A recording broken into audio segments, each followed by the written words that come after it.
It's time for the Week in Review.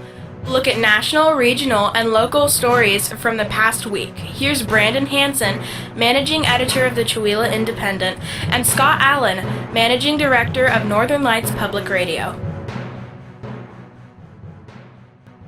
Thanks for joining us for this week's show. Brandon starts us off with a very sad story. Yes, a Chewelah woman died in Monday's car wreck. You may have remembered that shut down Highway 395 for several hours. That was because of a three-car accident on Monday that took the life of 50-year-old Anna Marie Kenny of Chewelah. Road conditions, just going too fast on road conditions, we've all done that, was determined as the cause of the accident. According to the Washington State Patrol, at roughly 8:20 a.m., Kenny was driving her 1998 Toyota Tacoma pickup northbound on Highway 395, 3 miles south of Loon Lake near Larson Beach Road. The Washington State Patrol said the pickup lost control, crossed the center line, and was struck by a 2007 Dodge Ram pickup driven by Chewelah's John Herda. Kenny's pickup was also struck by a third vehicle, which was a GMC Yukon driven by a man from Colbert. A small infant, Kenny's granddaughter, was riding with Kenny and was ejected from the car, but suffered only minor injuries and was transported to Sacred Heart Medical Center. Wow. Yeah, so that's in the car seat and everything ejected? Yeah, in the car seat. Wow, but it protected her. Yeah, it protected her there. Wow. Very kind of miraculous there. The other two drivers suffered minor injuries and did not go to the hospital. Kenny died at the scene of the crash. The crash blocked Highway 395 for several hours before opening again in the afternoon on Monday.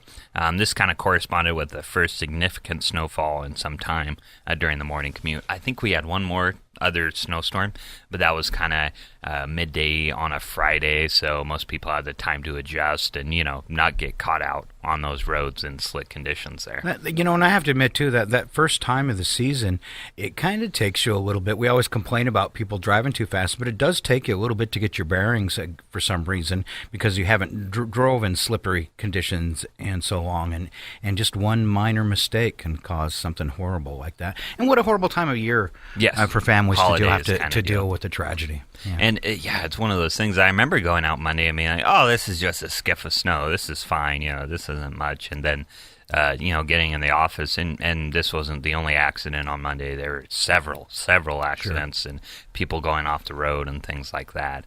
And it's just that, it kind of catches you by surprise. And it wasn't that much snow. It was probably even an inch, right? Yeah, even an inch there. It wasn't that much at all, just almost a skiff, but it causes these treacherous road conditions. And the issue with Highway 395 is you have a lot of corners, a lot of going up and down, and it can get dangerous in a hurry. It'd be so nice, that is one road we can see the traffic on. It definitely should be 4 lanes. Yes. It would save so many lives. And if they're not going to do that, it'd be nice if they put K-rails all the way down the middle of 395 to keep people from bouncing over to the other side of the road. It happens all the time. Yeah, some kind of median or something like that. I mean, I remember 20 years ago them talking about budgeting for 4-lane all the way to Canada, and it still never happened. Well, much like the North-South Freeway. Yes. Maybe we'll get that, once they get done with the North-South Freeway. But, you bring up a good point. It would make a lot of sense to do the median there. Because that would save a lot of lives. How many times have you heard people cross the line and you have those issues? That's where people die. The stuff that happens in your lane a lot of times is fender bender stuff. And still someone can die and be in a horrible rollover or something like that. But those fatality accidents are the head-on ones. That's a lot of impact when you're both traveling 60 miles an hour and meet each other from different directions. Yeah, because your body is just going to a dead stop there. And it's a tragedy. I knew Anne Marie Kenny, always a nice lady, always very generous and always very caring. When my mom passed away, she was one of the first ones to come up to us and ask us if we needed anything, how are we doing kind of deal. So have this happen to somebody that is just very shocking.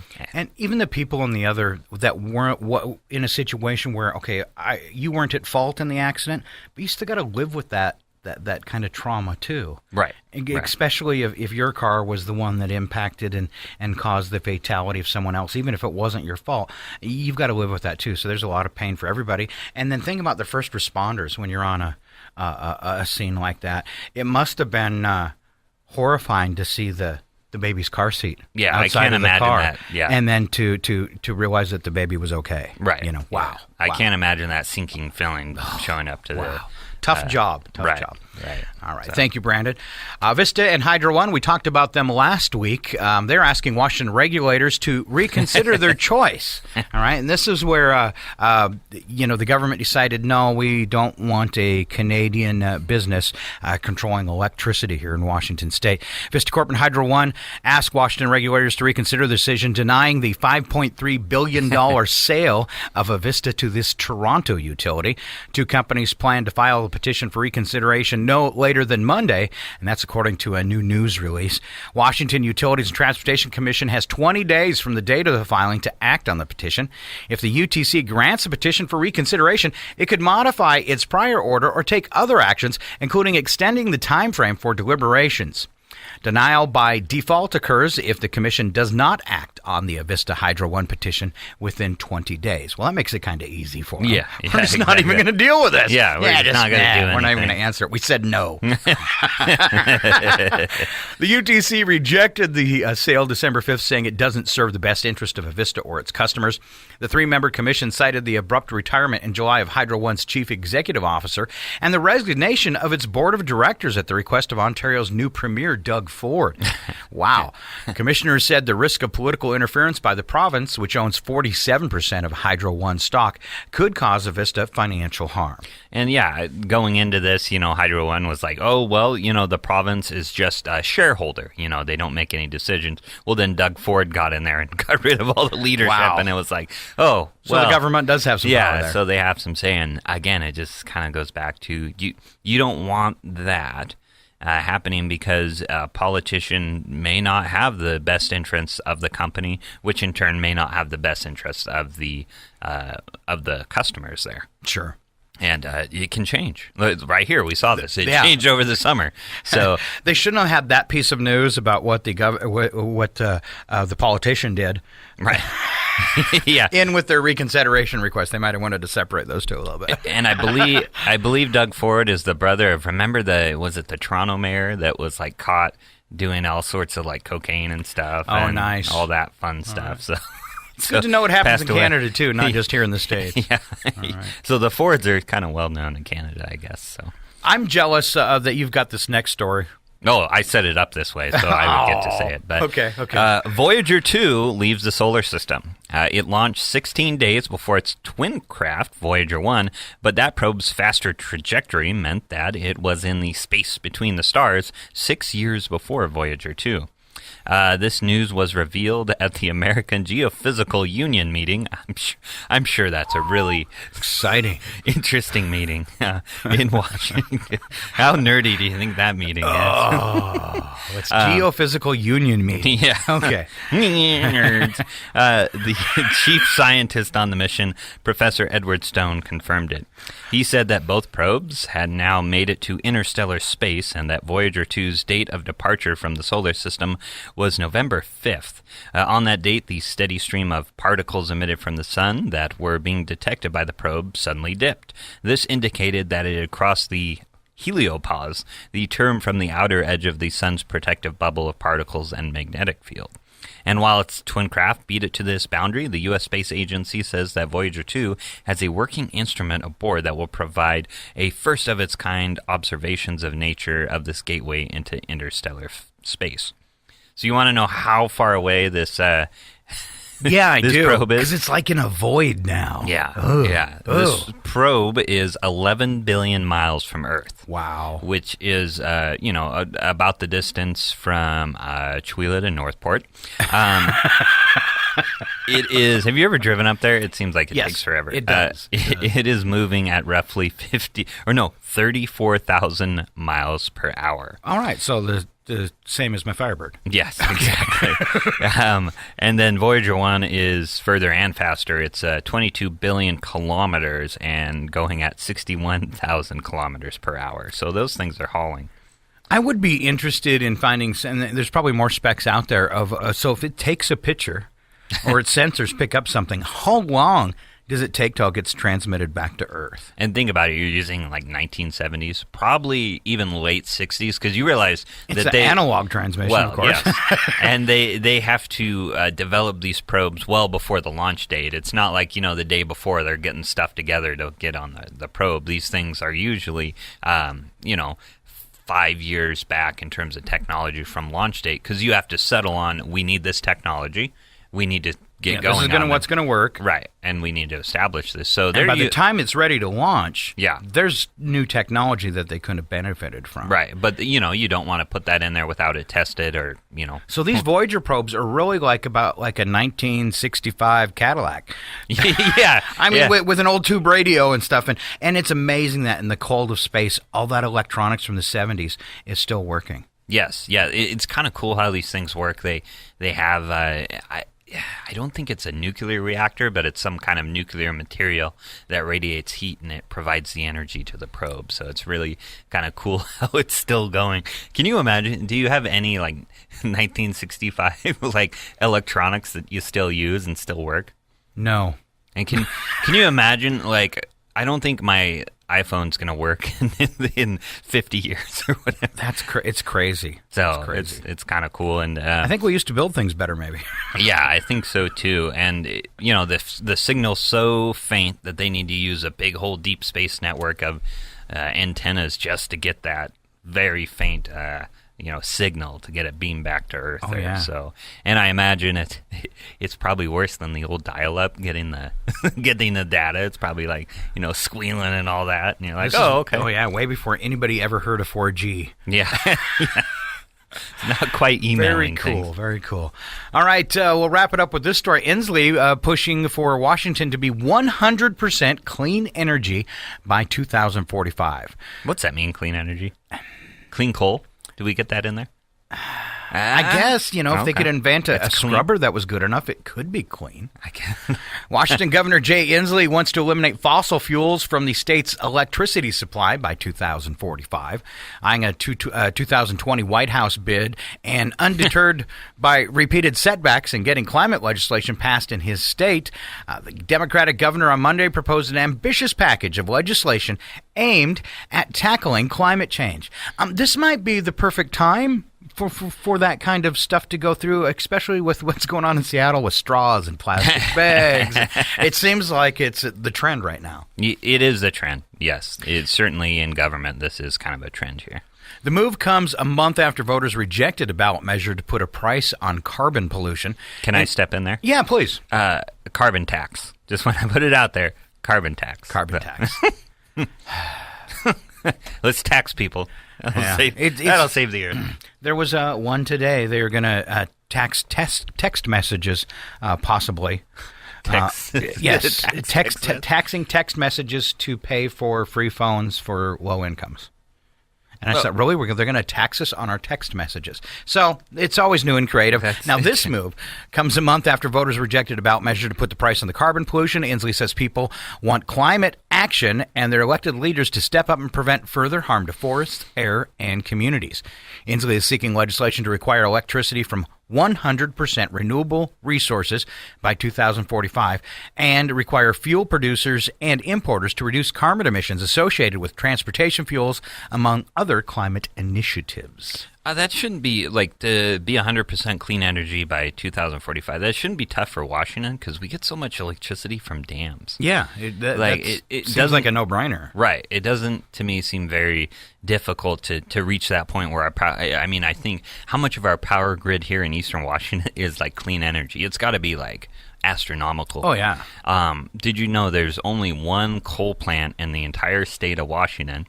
And it's in Centralia, Washington. Really? And it's set to shut down, I believe, in 2020. What are they doing there that they needed coal for? They just had the plant there. I believe it's owned by a Canadian company. and there was a coal mine right there. Okay. So they shut down the coal mine years ago, but they, it's kind of like Alcoa. You don't just shut the door and walk away. You can't. There's lots of waste products around. Yeah, and you kind of have to just slowly shut down things and just back away and cut staff and, just just step away from that whole thing. And if I remember right, I think they're converting it to like a biomass thing or something like that, just a different form of power plant, basically. But other than that, Washington doesn't really have a lot of. It's not like back east where there's more coal plants or things like that. We're already kind of a clean energy state there. What I wouldn't like to see, and I've already kind of showed my hand on this, is just I hate when people say, "Well, we're going to make things greener and more eco-friendly, and we're going to do this by taxing small people." And it's just like, what are you going to, the average you or me, you're going to have to work with companies and municipalities and things like that to get the job done, not just slap a tax on me and punish me for something a bigger company pollutes more in spades. So, and then you got to cross our fingers on the other end and hoping that the politicians are actually taking that money they're taxing onto and applying it where it was supposed to be applied. Yes. We've seen that so many times. I mean, we should have in Washington with our lottery, we should have the best educational system on the planet, and instead we have something that is just bizarre. Right. I mean, in my opinion, when my daughter comes home and shares her homework with me, I'm dumbfounded. I mean, I really am. It's like, wow, what's going on here? I don't get the Common Core math stuff for sure. I can't even comprehend it. So what's happening to education? Where is our lottery money, actually going? You hear the stories of where it ends up in the general fund. Right. One of my big concerns now is marijuana has went nuts in Washington. Right. Where's all that money going? Well, it's going to the state.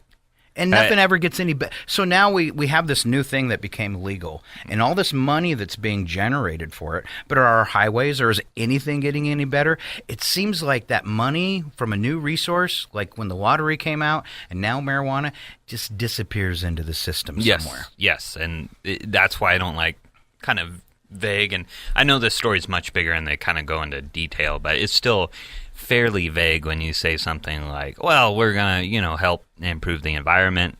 There was remember the head tax in Seattle, where if you were a corporation with, more than a certain number of employees, you would get taxed for having that. To help the homeless. Yeah, to help the homeless. And I hated that because they didn't provide specifics. They just said, we'll help the homeless. And it's like, yeah, you'll take that money and who knows where that will go, So I don't like... Yeah, does it end up being spent on some facility that ends up being a bunch of sweet contracts for buddies or whatever? Because you never know. It's so hard to watchdog these things anymore. Did you hear about the latest story about the not the Border Patrol, but the organization that kind of oversees the Border Patrol? I think it's Customs and Border Protection or something like that.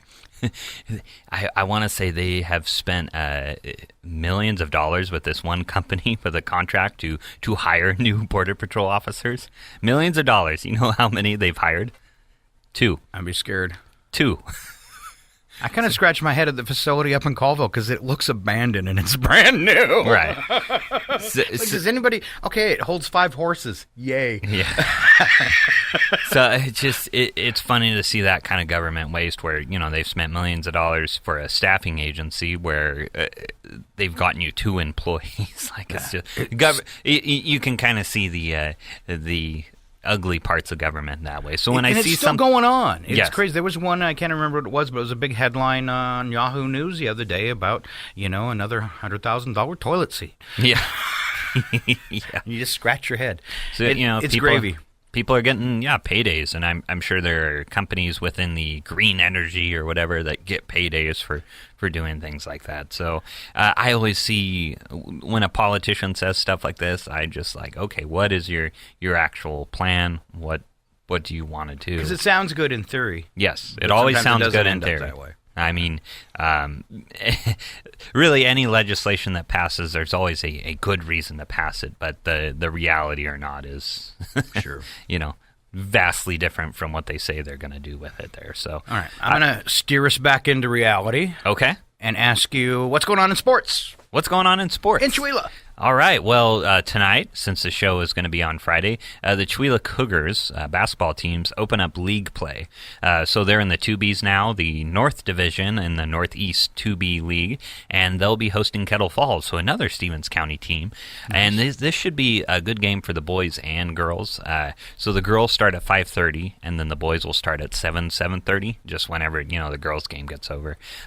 Both teams are pretty evenly matched, so it should be a good, exciting basketball game. There's already been several against teams at home in Chewelah. They've had some pretty close games, some pretty good games. Chewelah's coming off, both the girls and boys are coming off of wins against Riverside, which is a 1A team, so that was kind of a confidence booster to be able to beat a bigger school and pick up that victory there. So that'll be exciting to see. So if you don't have anything going on tonight, hop in the car, drive down to the high school, and watch some good basketball there. Right. And what a great, we never got to do a wrap-up on it, just the way our shows landed, but what a great football season for the Cougs, too. Oh, yeah. Congrats to the Chewelah Cougar football team. They finish in the quarterfinals, the final 8, and the team they lost to actually went to the state title game and, lost by a few points to the eventual state champion, Kalama. So Chewelah's right up there. I already talked to some pollsters for next year, and they're like, oh, yeah, we're going to rank Chewelah up in the top 5 or something like that. They return basically everybody. There are some seniors they'll be saying goodbye to and that they'll miss, but they, their quarterback, their running back, a lot of key players will return. Still going to have a strong team for next year. Yes, excellent. They'll have a good team. And you know what? If you didn't make it out to Snyder Field this year, I recommend going next year. There were some exciting games. The Chewelah had a kind of a spread offense, which is like the arena football of offenses there. So they put up a lot of good points and passed the ball quite a bit. So if anything, they're very entertaining there. All right. We've got a few things coming up this weekend. Yes. Right before the holidays here, too. And we'll be gone for a couple weeks with our show. Christmas break. Christmas break for everybody. But a couple of cool things happening this weekend. Stage Time Theater has a holiday show called The Best Christmas Pageant Ever. And that show opens Friday night at 7 o'clock. And then there's shows on Saturday, 10, 2, and 7. And then on Sunday, 2 and 7. Cool thing that I really like, excited, I'm a theater geek, is that it's taking place in the new Chewelah Center for the Arts. These are typically taking place at the Civic Center. And it's just exciting to have one of the Stage Time plays at our new theater. So that's very cool. Also, the Girl Scouts on Saturday, and this one is taking place at the gym. And it's happened before, but I think the Girl Scouts kind of took it over. It's a winter ball, semi-formal attire. It raises money for the Girl Scouts. They've got snacks and refreshments. That starts at the Civic Center on Saturday at 5:30, dancing between 6 and 8. So a couple fun events there. Yeah, very exciting. And again, Chewelah has a busy weekend, I guess. Always something to do. We're never hurting here in Stevens County. That's true. All right. So, all right. I think that's our show for this week. Did you have anything else? No. I think we're good. All right. So. Thanks for tuning in. Thanks for watching. I'm Scott. I'm Brandon.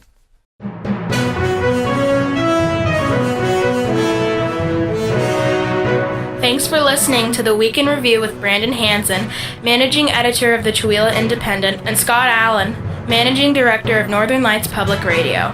Past episodes are in video format on the Chewelah Independent's website and on KCHW's YouTube channel. This program was recorded and filmed at the KCHW FM studios in Chewelah, Washington.